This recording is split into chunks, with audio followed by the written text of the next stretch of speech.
Hey, time travelers. During my vacation a couple of weeks ago, card above.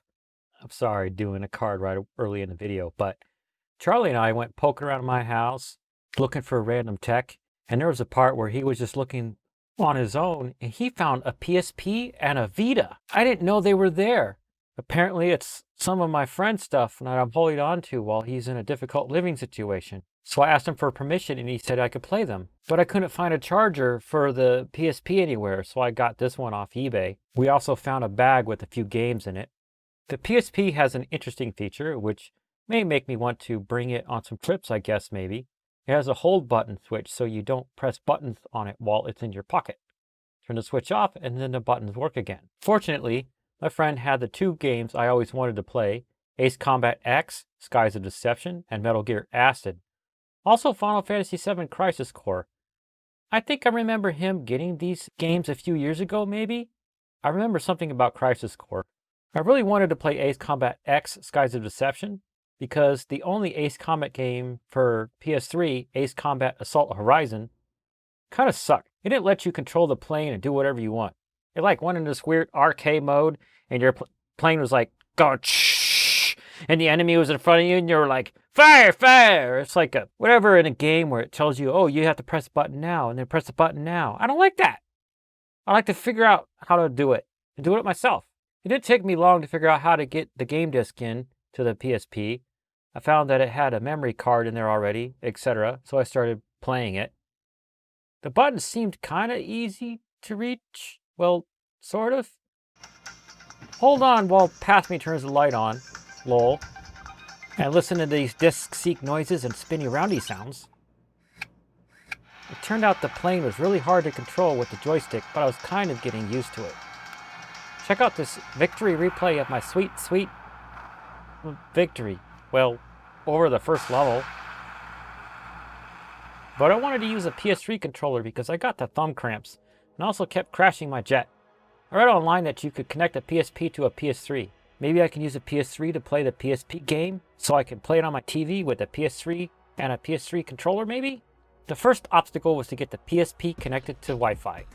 I had to keep trying different combinations of settings on my router until I finally got it connected with the following stuffs. WPA PSK, CCMP-128 AES, BG Mixed. Because all of the other settings I was using in my router were way too modern securities for the PSP to handle, apparently. Lol. But I found out in order to get the PSP Remote Play to work, all of the following conditions had to be met.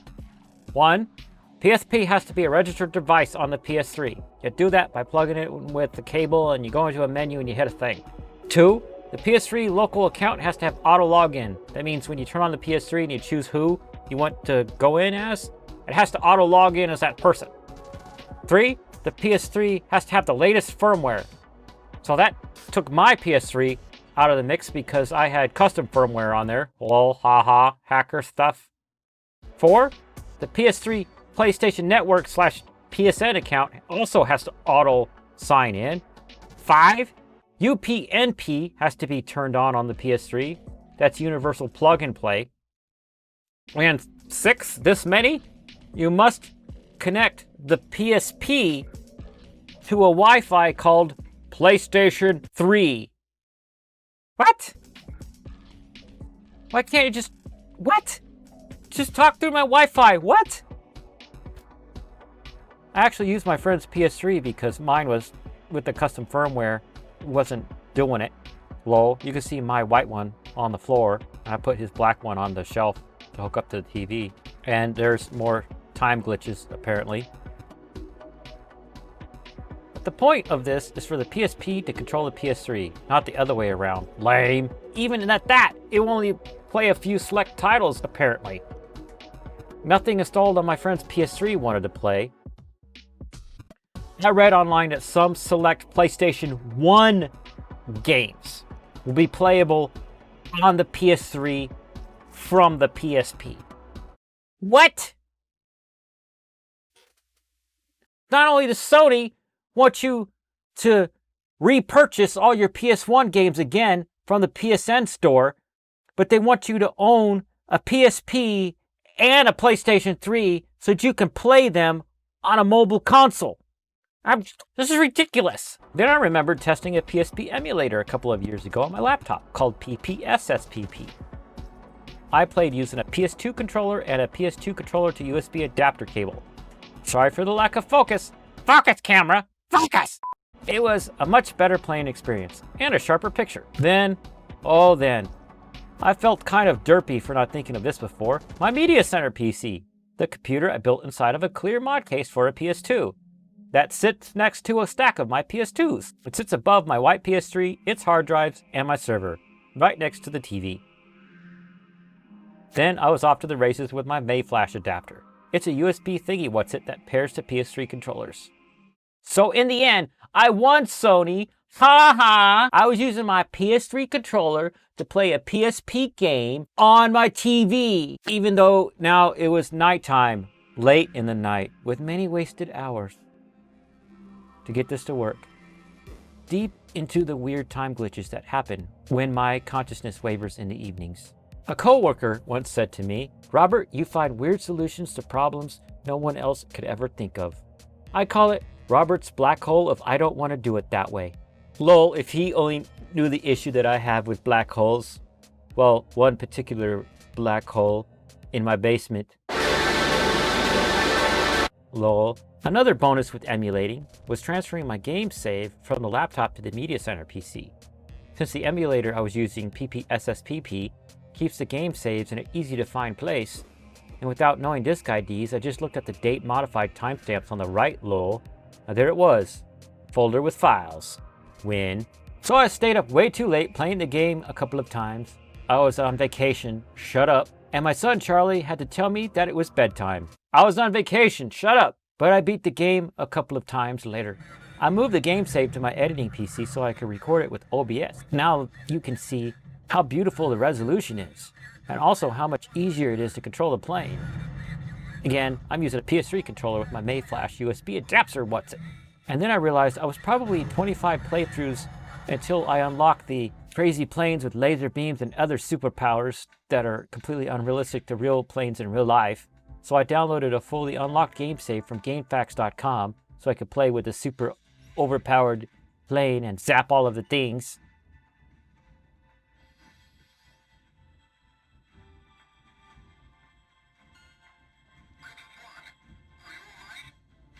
It was then, and only then, that I realized why the Nintendo Switch was so popular. I mean, while playing the PSP, then playing it on the TV. Imagine a portable games console that you can play on your TV and also has comfortable controls, apparently, from what I hear. But what about games that don't require high dexterity and not having to struggle with the console to input commands until you get all the cramps in your hands? Like Metal Gear Acid. Apparently that was a less popular game of the franchise, but one I never got to try myself to see if I liked it. I tried it. Gameplay was okay considering I was just choosing cards and actions.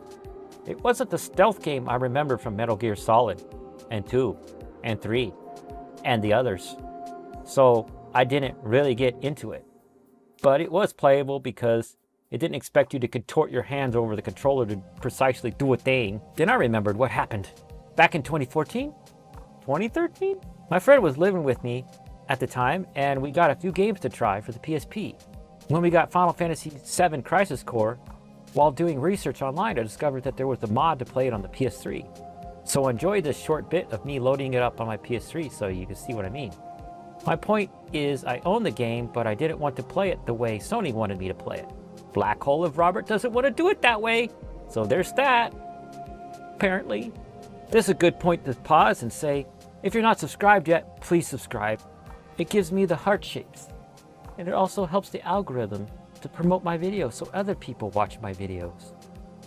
That and clicking like and putting comments below. Here's an engagement challenge. Have you ever played a PSP? Or have you ever played any of these games I've mentioned so far? Tell me below. Thanks. And that reminds me of another game that originally was made for the PSP but then later ported as an HD remaster for the PS3. Metal Gear Peace Walker. Well, actually, The HD collection had Metal Gear Solid 2 and 3 and the game I previously did not have access to, Peace Walker. Here's my copy. It suffered damage in a flood. Card to my basement flooding vlog is up above over here, if you're interested. The disc looks mostly okay, but the user manual is an ugly, wrinkly, stiff trash nugget. Like all my PS3 games that were in the basement. But lol, I copied all of them to hard drives that are playable on my modded PS3. Take that, fate! I remember playing the heck out of Peace Walker, unlocking missions and weapons. I played that game all the way through twice. I think in late 2014 and then in early 2012. I can't remember in what order. That's the problem with being a time traveler sometimes. So that's what I think of the PSP. Awkward to play for games that require precision? Then, if you're thinking of getting one, slow-paced games might work. But look up the reviews for that game first. I think the platform forced developers to take away features like control of your character and what you're actually doing and what's going on in the game to fit it into the awkward button layout. Just like this, and you're like, I'm trying to play the game. Well, anyways, thanks for watching this video. Why don't you click on one of my sci-fi videos up here and a video with me doing something cool with my son over here. And if you want to subscribe to this channel, that button's down here. And if you want to hit me up on Twitter or Instagram or Facebook, those are over here. Thanks. Bye.